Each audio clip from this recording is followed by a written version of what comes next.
আসসালামু আলাইকুম everyone, welcome to my channel দেশি বিদেশি কুইজিন।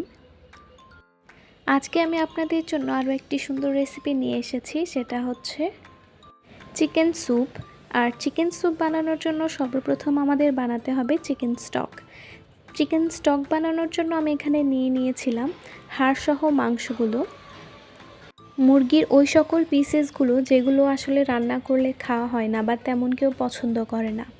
তো স্টক বানানোর জন্য আমি পানিতে মুরগির অংশগুলো দিয়ে দিই, আর তার সাথে বুকে গার্নি হচ্ছে বিভিন্ন হার্বসের যে একটা প্যাক, সেটা তো তার মধ্যে আছে তেজপাতা, এলাচ, খাল, লবঙ্গ, গোলমরিচ এইগুলো।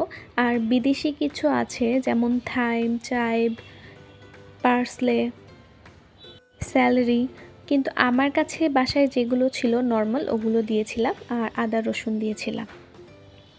স্টক তৈরি করার সময় হার্বের সাথে অ্যারোমেটিক ভেজিটেবলও দেওয়া হয়, যেমন হচ্ছে ক্যারেট, অনিয়ন, এগুলো সব কিছু একসাথে দিয়ে অল্প আঁচে 3 ঘন্টার মতো জাল করে নিতে হয়, যেন হাড্ডির ভিতর থেকে যে তেলটা, সেই তেলটা বেরিয়ে আসে।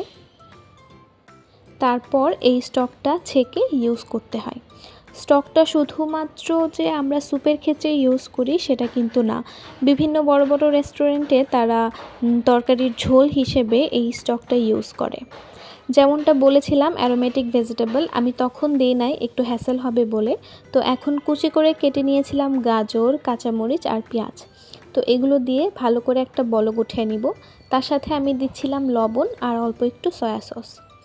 আমি যে মাংসগুলো সিদ্ধ করেছিলাম সেগুলোর হাড় থেকে মাংসগুলো ছাড়িয়ে নিয়ে ওই মাংসগুলো আমি এই স্যুপের মধ্যে অ্যাড করে দিব। আমরা সবাই জানি স্যুপের কনসিস্টেন্সিটা একটু ঘন হয়, আর এই ঘন ভাবটা আনার জন্যই আমি এখানে একটু কর্নফ্লাওয়ার গুলিয়ে দিয়ে দিব। স্যুপের মধ্যে যে টক ঝাল মিষ্টির একটা ব্যালেন্স আছে সেটা আপনারা আপনাদের টেস্ট অনুযায়ী দিবেন। আমি আমার টেস্ট অনুযায়ী দিয়েছি, আর আমার স্যুপটা প্রায় রেডি। আরেকটা কথা, স্টক তৈরির সময় আমরা কখনোই সেটাতে লবণ ইউজ করব না, কারণ স্টকটা যেহেতু বিভিন্ন সবজির বা বিভিন্ন তরকারির বেসে ইউজ করা হয়, সেজন্য আমরা এটাতে লবণ ইউজ করব না। স্যুপ আসলে একটা টেস্টি আর হেলদি খাবার। আমরা রাত্রে যে হেভি খাবারটা খাই, যেমন রুটি, ভাত, এগুলো না খেয়ে যদি আমরা এই স্যুপগুলো খাই, তাহলে এটা আমাদের স্কিনের জন্য, আমাদের হেলথের জন্য খুবই ইম্পর্টেন্ট, মানে খুবই উপকারী। এখন যেহেতু শীতকাল আসতেছে, শীতের বিভিন্ন সুন্দর সুন্দর সবজি বেরোবে, তো সবজিগুলো দিয়ে আমরা যদি ভেজিটেবল স্যুপটাও খেতে পারি, সেটাও কিন্তু খুবই উপকারী। আপনাদের পছন্দ মতো আপনারা যে কোনো স্যুপ বানিয়ে খেতে পারবেন।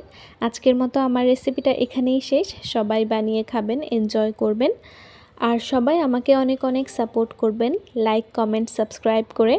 থ্যাংক ইউ সবাইকে আমার ভিডিওটা এতক্ষণ মনোযোগ সহকারে দেখার জন্য। আর হ্যাঁ, শীতের অগ্রিম শুভেচ্ছা সবাইকে। সবাই ভালো থাকবেন, সুস্থ থাকবেন। আল্লাহ হাফেজ। আর হ্যাঁ, শীত যেহেতু চলে এলো, বেশি করে নিজের স্কিনের আর নিজের হেলথের যত্ন নেবেন। নতুন যারা আমার ভিডিওটি দেখতেছেন প্লিজ সাবস্ক্রাইব করে দিবেন। Bye bye.